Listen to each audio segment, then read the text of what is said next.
நமது நாட்டு அனைத்து சகோதர சொந்தங்களுக்கும் எனது அன்பு நிறைந்த வணக்கத்தை தெரிவித்துக் கொள்கிறேன். சுயேட்சை லட்சியம் கொண்ட ஜெகஜோதி இயக்கத்தின் பொதுநல பொறுப்பாளராகிய சேலம் சியான்பாளையம் கவிஞர் டி. ராமச்சந்திரன் பேசுகிறேன். வாருங்கள் என்னவென்று பார்ப்போம்.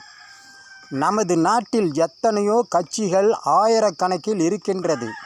அத்தனை கட்சிகளுக்கும் நமது நாட்டை முன்னேற்ற பாதையில் கொண்டு செல்லும் வித்தியாசமான முறையில் நல்ல கொள்கை இருக்கின்றதா என்றால் இல்லவே இல்லை என்று தான் சொல்ல வேண்டும். நானும் 50 ஆண்டு காலமாக அரசியலை பார்த்து கொண்டு தான் வருகிறேன். இந்த கட்சி கூட்டங்களுக்கு அனைத்திற்கும் சுலபமாக அரசியல் செய்ய வாய்ப்பாக இருப்பது முதல் பாயிண்டாக காசு பணம் செலவு செய்தாவது கூட்டத்தை கூட்டமாக கூட்டி காட்டுவது. இரண்டாவது பாயிண்டு தன் சாதி என்னும் கூட்டங்களை எளிய முறையில் கூட்டமாக கூட்டிக் கொள்வது. மூன்றாவது பாயிண்டு நமது நாட்டில் இலவசமாக ஏமாளியாக இருக்கும் சாதி மதம் மொழி மாநிலங்கள் சதவீதங்கள் சாராயம் போதை மருந்து கலாச்சாரங்கள் மற்றும் மூதறிஞர் பெரியார் பெருந்தலைவர் காமராஜர் சட்டமேதை அம்பேத்கர் முன்னாள் பிரதமர் மனிதருள் மாணிக்கம் ஜவஹர்லால் நேரு இரும்பு பெண்மணி இந்திரா காந்தி வெங்கல மனிதர் வல்லபாய் பட்டேல்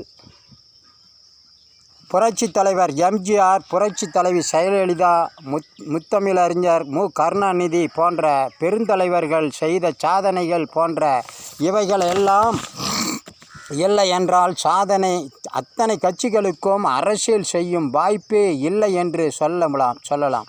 இதைதான் சினிமாவில் வரும் தமாஷ் நடிகர்களைப் போல திரும்ப ரோடு போடுவதும் திரும்ப பள்ளிக்கூடங்கள் கட்டுவதும் திரும்ப பள்ளி பிள்ளைகளுக்கு சோறு போடுவதும் சீருடை வழங்குவதும் புத்தகம் நோட்டு வழங்குவதும் வேட்டி சேலை வழங்குவதும் குடித்தண்ணீருக்காக திரும்ப போர்வையில் போடுவதும் திரும்ப இலவசங்கள் கொடுப்பதும் திரும்ப பொதுமக்களை ஓட்டுரிமைக்கு விலை கொடுத்து வாங்குவதும் தேர்தல் என்று வந்துவிட்டால் திரும்ப அதை தாரோம் இதை தாரோம் என்று இலவச அறிக்கைகளை விடுவதும் திரும்ப மாற்று கட்சிகள் செய்த குற்றங்குறைகளையும் செய்யாத குற்றங்குறைகளையும் சொல்லி பொதுமக்களிடம் ஓட்டு சேகரிப்பது போன்ற இவை அனைத்தும் இல்லை என்றால் இதை விட்டால் நமது ஜனநாயக நாட்டு அரசியல் கட்சி கூட்டங்களுக்கு அரசியல் செய்யவே தெரியாது.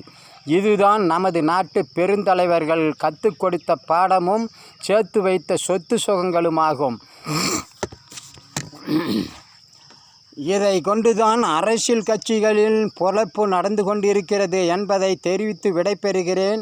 ஆகையால் அனைத்து மக்களும் இந்த தனித்தொரு கட்சி என்னும் கூட்டங்களுக்கு வாக்களித்தால் நாட்டில் அனைத்து மக்களுக்கும் நல்லது நடப்பதற்கும் நல்லாட்சி நடத்துவதற்கும் வாய்ப்பே இருக்க முடியாது. ஆகையால் பொதுவாக இருக்கும் நமது நாட்டின் அனைவருக்கும் சொந்தமாக இருக்கும் நோட்டாவுக்கு வாக்களித்து சுயேட்சை அரசியல் மாற்றத்தை உண்டாக்க அனைவரும் பாடுபட வேண்டும் என்று கேட்டுக்கொண்டு விடைபெறுகிறேன். நன்றி, வணக்கம். சுயேட்சை லட்சியம் தொடரும்.